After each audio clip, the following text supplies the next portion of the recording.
The man who bought the lot down the house, Mr. Harris, married Catherine Sneed? Yes, he married Catherine Sneed. You know, I said that's another case. Neighbors marrying neighbors. And this is her house? This was the Archilles-Sneed house. It was his daughter that married Mr. Harris, who purchased the lot down there on the corner of Ann and Miro Street. Now this is what's called the Sneed house, Barbara, and it was built about 1820. And he was the second clerk of the Court of Appeals in Kentucky. And he served in that capacity for many years. As a matter of fact, he was an early landowner of Frankfort because the records show that he owned land in 1797. Yes, and also this is sort of significant, I think, from a banking angle, in that he was a member of the board of directors of the First Bank of Kentucky. He was on that board in 1807. You know, while he was a member of the clerk of the Court of Appeals in 1825, people broke into his office and they stole many of the old records, which was a shame, really. Also, you might be interested in knowing that Robert Burns Wilson, the noted artist and poet, lived here for many years, and he entertained many famous people. One in particular was John Fox Jr., who wrote, as you well remember, The Little Shepherd of Kingdom Come. Oh, wasn't that a beautiful story? Well, I've read it myself, not once, but several times, Barbara. So many famous people have lived here, and also, of course, Robert Burns Wilson, he wrote that poem, Remember the Maine. So he was one of our most distinguished artists and poets. Maybe not quite as well known maybe as Paul Sawyer, but one of our most famous. That's wonderful. I think that this is an excellent house. Built in 1820. Actually, you see, it was built just a little bit before the SIM Major house. Both about the same time, however. Before we go to the old Capitol building, Barbara, I want to show you the walls of the old penitentiary. It's just down the street, okay? Okay, that should be fun. Let's go. Now these walls are the walls you said were part of the state penitentiary? Yes, Barbara, back in 1798, the legislature selected a commission to select a suitable site for a penitentiary. So they had about a 5-man commission, and they finally selected the site right on the corner here of High and Home Street. Now, do you know who furnished most of this property? Is it Judge Harry Ennis? Ah, you're getting better all the time. I'm listening great. to you. Oh, that's great. Was yes. he connected to Andrew Holmes? Well, yes, I'm glad you asked that question because actually Judge Harry Ennis, he was one of the members of the commission to select the site. But here's what he did. He donated an acre of land to put the penitentiary on here. Also, getting back to your question about Judge Ennis and my good friend Holmes, you know, Judge Harry Ennis actually was an attorney. Of course, he was a judge, and he was the one actually that represented Holmes when Andrew Holmes put together the bid to see if Frankfort would not be selected as the capital of Kentucky. So yes, there is quite a connection between Andrew Holmes and Judge Ennis, and of course, you know, right out here is Home Street, you know. That's so right. There was quite a connection. Also, I was afraid you was going to ask me about any prisoners escaped. Well, did they? Were there any that did escape? Yes, in the early days, why, there were, actually, I believe it was about 1825. There were some 6 prisoners that made their escape. There was a great big prisoner that was, you might call a trustee, and he carried a great big bolt of broadcloth, and he asked the guard there to let him in. As soon as the guard opened the door, he dropped this huge bolt of broadcloth to keep the door from closing. with that, 5 other of the prisoners ran into the office, and of course, one of them had a knife, and of course, they tied up the only one guard that was there, and they put on the garb of guards and made their escape. Finally, 3 of them were finally captured up in Detroit. 2 of them were finally found in the hills around here, and one never was caught. Was the one that engineered it, was the big one with the broadcloth? He got away. Well, you might know, the one that engineered the whole thing managed to get away. Also, I thought you'd be interested in knowing that here in the penitentiary, they minted a lot of coins. And yes. That would be something to have, one that was minted here. Well, actually, they were Confederate coins. Back in 1878, while the merchants of Frankfort discovered that they were getting a lot of counterfeit coins. So finally, their attention was directed to the old penitentiary. And so in there, they finally found the molds and the plaster casts and so forth, where they made dimes, quarters, and half dollars. That's interesting. Right the early there. Stages of license plate making, right Yeah, here. right here, Right here in Frankfort. Right here in the penitentiary. Then, of course, in 1937, we had a tremendous flood here in Frankfort.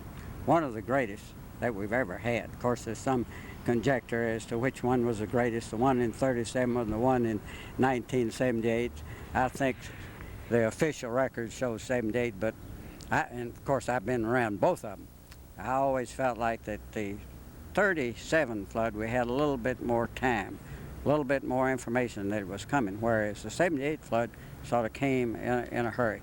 Well, anyway, getting back to the story, in the 78 flood, or rather the 1937 flood, the water started getting up into the cells, and the prisoners in here, the convicts, just about had a fit. You know, they hollered and cried and carried on, and finally, Happy Chandler was governor at that time, and he sent huge trucks down here, and they picked them all up. And at first, they were housed up by the old Feeble-Minded Institute, and I remember quite well, they got in touch with me. I had just purchased a carload of fence and barbed wire, and they got a hold of old Sower and said, look, we're sending some highway trucks down to your hardware store, and we want to pick up all of the fencing and barbed wire that you have.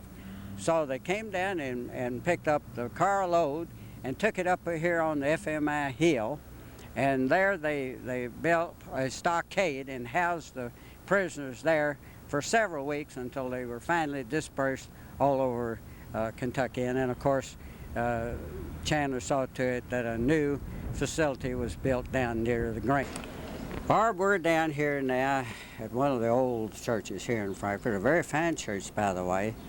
It's called the AME Church, that was established in Frankfort in 1839.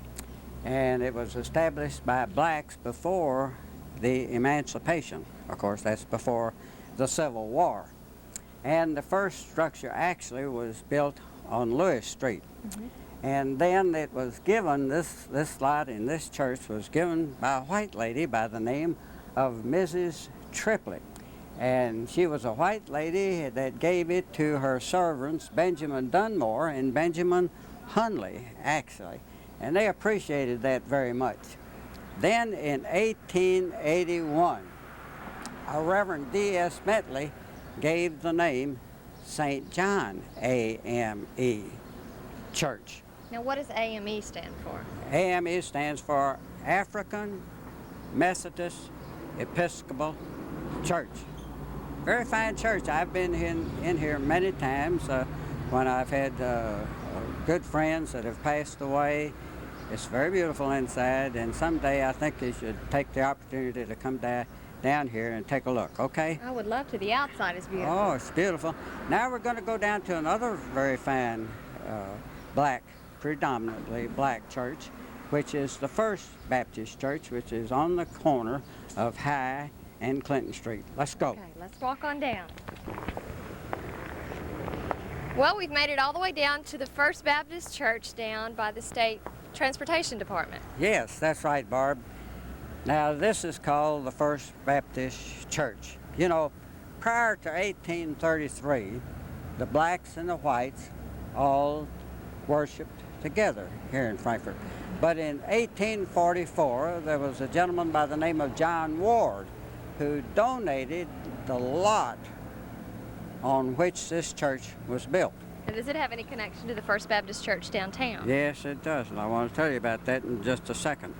But first of all, I must tell you that in 1844, they started the lot here, and the deed was made to the First Baptist Church. Then in 1894, they started raising funds not only to build this church, but also for an additional lot.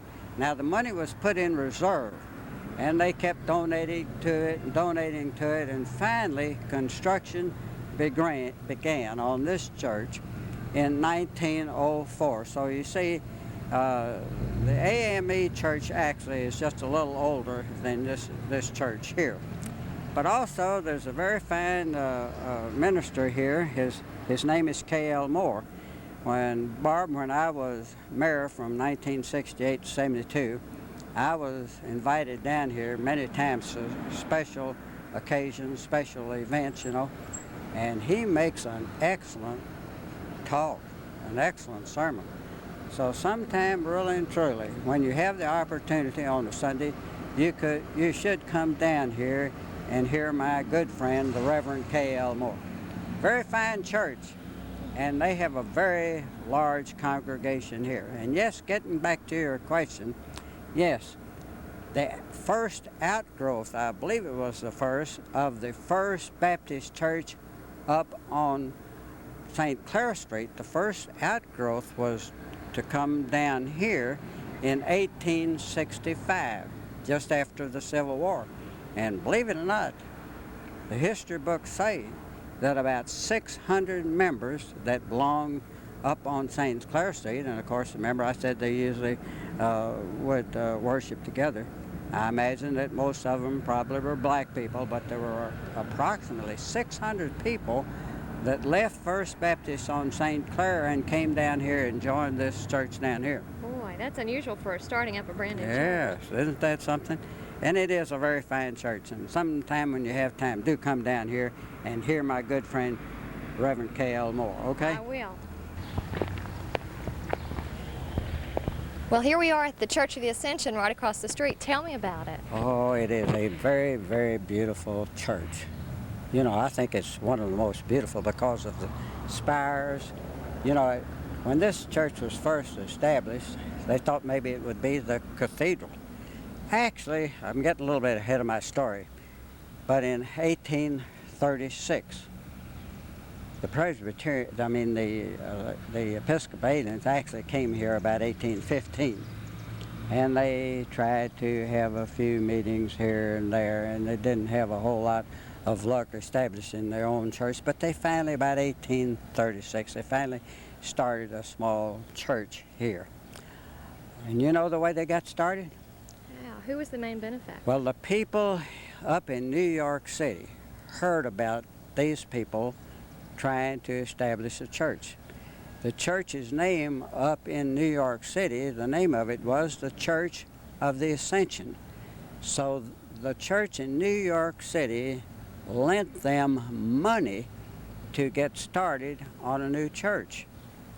Actually, the money was to be returned, which it was. It was returned to them. Now, to answer your question, one of the main benefactors of the church was a fellow by the name of John. Greg starts expecting me to... Bank. Now, it is said that he took a trip to Europe and traveled all over Europe studying Gothic architecture so that he could use some Gothic architecture in his plans for this new church.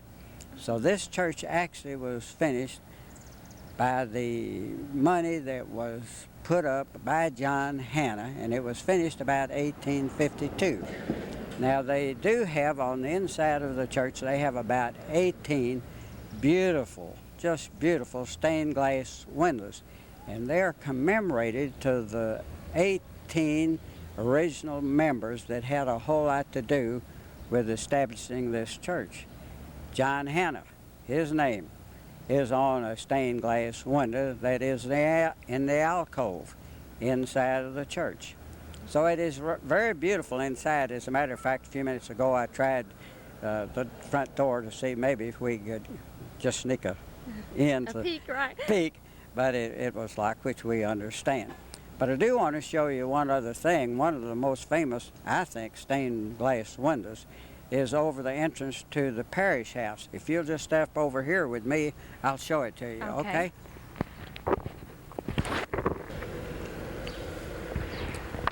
Now, is this the window you were talking about? Yes, Barbara, this is the window I was talking about.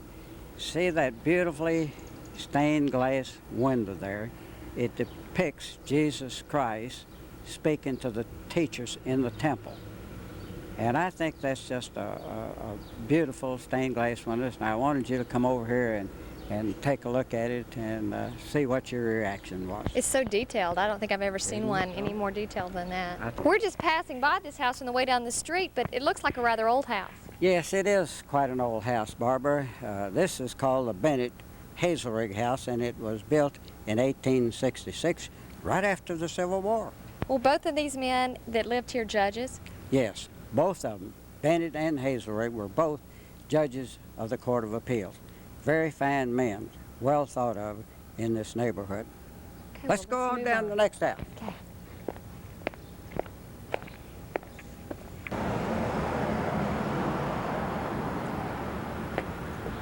Well, just down the street is the Presbyterian Church, but this is not the original site of the Presbyterian Church, is it? No, actually, Barbara, the Presbyterians came to Frankfort about 1815. And they organized and they built a small church about 1824 up on the corner of Wapping and St. Clair. You remember? Where we were last week. That's right. There was a small church that was built, and then in 1848, why, it was purchased by the Catholic Church, and they built a church over that particular church because it was so small. And then they tore it down after they finished building the Good Shepherd Church. But actually, there was a fellow by the name of Reverend Stuart Robinson, and he was a very fine minister about 1824, 1825. And under his leadership, why, the congregation grew so that was the time, about 1848, they finally decided that they would sell their little church up on Wapping and St. Clair to the Catholic people. So then they decided that they would come down here, and they purchased this area, and they built this church in 1848. Actually, while it was being built, Zachary Taylor of Louisville was on his way to Washington, D.C. to be sworn in as President of the United States. They had a big reception in this church before. Oh.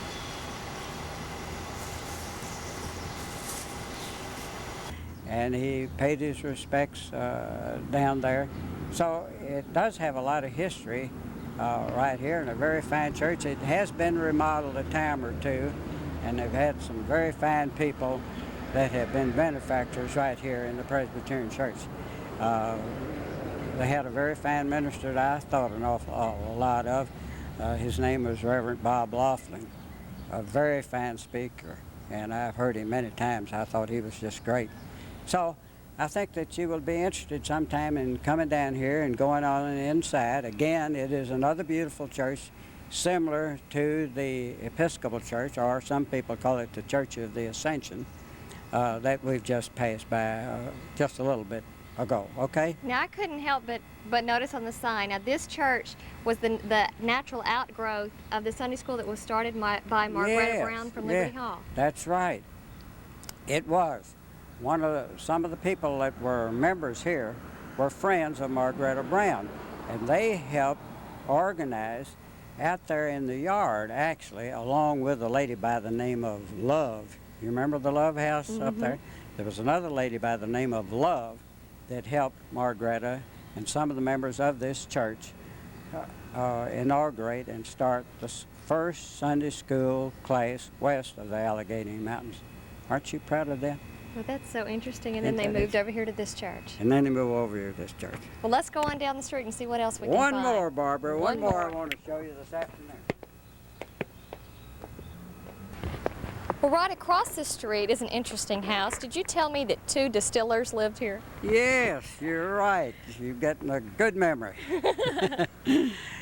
Barbara, this is what's called a LeBreau Taylor house. Both of them actually were distillers. There was a LeBreau distiller and, of course, a Taylor. You remember I told you about the E.H. Taylor, the old Taylor whiskey, you know. This Taylor was Kenneth Taylor, and he was a son of E.H. Taylor, see. But he also was a distiller and followed his father in the footsteps of making bourbon whiskey. As a matter of fact, out in near the Forks of Elkhorn, where the Jim Beam distillery is now, that's where the Kenneth Taylor distillery was located. And it is a very fine old Barbara, almost all of these houses in this area are about 150 to 200 years old. You know, so it's remarkable in a way that so many of these houses have been kept in pretty good repair. Of course, there are a lot of us that have been very interested in keeping these houses because of the history that's involved. So we have had a lot of good people, and the state has been interested also in helping us, because just across the street where we're going to go next,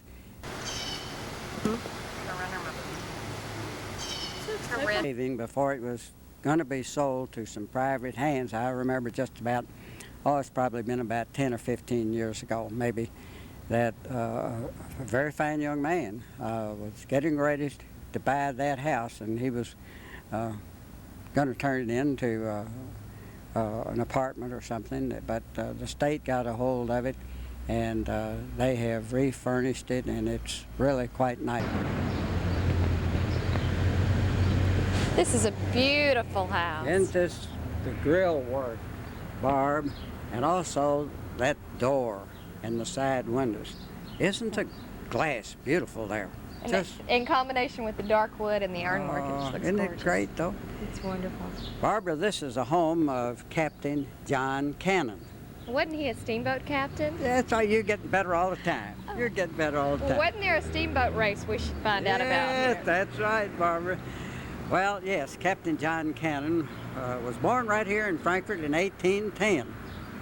He was a great steamboat captain, and there was a lot of talk about the race between the Robert E. Lee and the steamboat, the Natchez.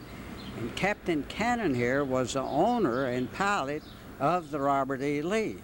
So the race was talked about for months and months, and there was a steamboat captain up in Cincinnati by the name of Captain Leathers, and he had a steamboat by the name of the Natchez that he built there in Cincinnati for over $200,000, and that was a lot of money back there in those early 1800s.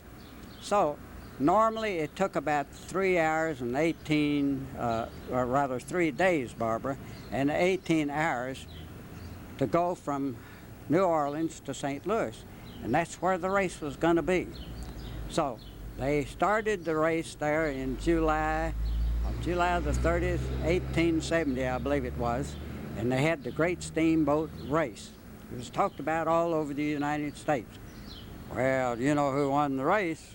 Captain John Cannon with the Robert E. Lee, and he beat the Natchez by over 3 hours and 31 minutes. Wasn't that great? Goodness, that's wonderful. So this is where he lived right here, and this is quite a famous old house in the historic area, and I thought you would be interested in this house. The Dryers live here now, and I've enjoyed working with you down through the historic area here, but now I'm looking forward to going up, and I'll be with you next week at the Frankfort Cemetery. Great, I can't wait. I'll see you there. Good.